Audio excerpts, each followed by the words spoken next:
राक्षसों का अत्याचार दिन प्रतिदिन बढ़ता जा रहा था। न केवल पृथ्वी बल्कि आकाश तक उनकी दृष्टि थी। यज्ञ बंद हो चुके थे, वेदों की ऋचाएं खामोश थीं, देवता भी भयभीत थे। राक्षस अब स्वर्ग पर अधिकार जमाना चाहते थे। देवराज इंद्र की शक्ति क्षीण पड़ रही थी।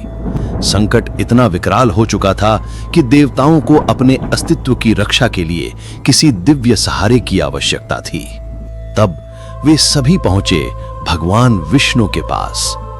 देवताओं ने दंडवत होकर प्रार्थना की, हे पालनकर्ता, हे श्री हरि, आपके बिना यह सृष्टि अधूरी है। राक्षसों के आतंक से त्रैलोक्य कांप रहा है। हे प्रभु, आप ही हमारा उद्धार कर सकते हैं। भगवान विष्णु गंभीर थे। वे देवताओं की व्यथा समझ रहे थे, किंतु वे भी जानते थे कि यह संकट इतना प्रबल है कि इसका समाधान उनकी सामर्थ्य से नहीं बल्कि उनके आराध्य भगवान शिव की कृपा से ही संभव है। श्री हरि ने निश्चय किया, वे शिव को प्रसन्न करेंगे। वे उस अनंत महाशक्ति के सम्मुख आत्मसमर्पण करेंगे जिससे उन्हें ऐसा शस्त्र प्राप्त हो जो राक्षसों के सर्वनाश के लिए पर्याप्त हो। भगवान विष्णु हिमालय की ओर निकल पड़े। वहां की बर्फीली चोटियों पर जहां केवल तपस्वियों की सांसें चलती हैं, श्री हरि ध्यान मग्न हो गए। उन्होंने एक संकल्प लिया, मैं भगवान शिव के सहस्त्र नामों का जाप करूंगा और प्रत्येक नाम पर एक कमल पुष्प अर्पित करूंगा।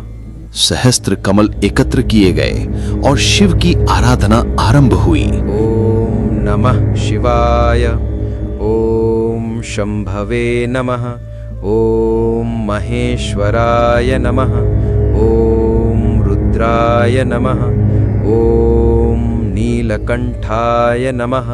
नाम उच्चारित होते, कमल अर्पित होते, हर पुष्प के साथ भगवान विष्णु का मन और भी अधिक केंद्रित होता गया।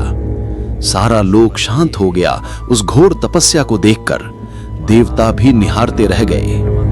लेकिन शिव, जो स्वयं योगियों के योगी हैं, वे जानते थे कि यह तपस्या केवल पुष्पों की नहीं, त्याग की परीक्षा है। उन्होंने एक लीला रची, एक कमल का फूल अदृश्य कर दिया। भगवान विष्णु तप में लीन थे। जब अंतिम नाम का समय आया तो उन्होंने देखा पुष्प एक कम रह गया है। उनका व्रत अधूरा रह सकता था, लेकिन उन्होंने संकल्प लिया था और संकल्प श्री हरि के लिए वचन के समान होता है। उन्होंने अपने नेत्रों की ओर देखा। जिन्हें लोग कमल नयन कहते हैं, क्या वे स्वयं कमल नहीं? और बिना एक क्षण का भी विलंब किए भगवान विष्णु ने अपनी एक आंख निकालकर भगवान शिव के चरणों में अर्पित कर दी। शिव, जो भक्त की एक पुकार पर प्रकट हो जाते हैं, इस अद्भुत भक्ति और त्याग को देखकर भावी भोर हो उठे।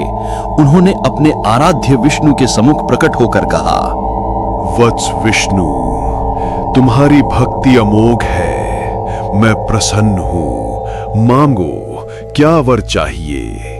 भगवान विष्णु ने सिर झुकाया और कहा, हे नीलकंठ, राक्षसों ने धर्म का नाश कर दिया है। मुझे ऐसा दिव्य शस्त्र प्रदान कीजिए जिससे मैं अधर्म का विनाश कर सकूं और त्रैलोक्य में फिर से धर्म की स्थापना हो सके। तब भगवान शिव ने अपने जटाजूट से दिव्य अग्निशिखा के समान तेज निकाला। वो तेज एक चक्र में बदल गया, ऐसा चक्र जो समय से तेज था, अग्नि से भी प्रचंड था और अधर्म के लिए खाल के समान था। भगवान शिव ने वो दिव्य शस्त्र श्री हरि को प्रदान करते हुए कहा, ये लो सुदर्शन चक्र। ये कोई सामान्य शस्त्र नहीं, ये वही चक्र है जो सृष्टि की धुरी बन सकता है। इसका वार टालना असंभव है। ये तुम्हारे साथ बंधेगा, तुम्हारी इच्छा से चलेगा और तुम्हारे स्पर्श से ही प्रज्वलित होगा। भगवान विष्णु ने जैसे ही चक्र को धारण किया, वो उनके दाहिने हाथ की अंगुली में स्थिर हो गया और उसी क्षण से वे सुदर्शनधारी नारायण कहलाए। अब वे लौटे और सुदर्शन चक्र के प्रचंड वेग से राक्षसों का संहार किया। स्वर्ग, पृथ्वी और पाताल, तीनों लोकों में धर्म की स्थापना की गई। देवताओं ने फिर से अपने स्थान पाए। यज्ञ पुनः गूंजे, वेदों की ऋचाएं फिर से प्रवाहित हुईं और चारों ओर जय घोष हुआ।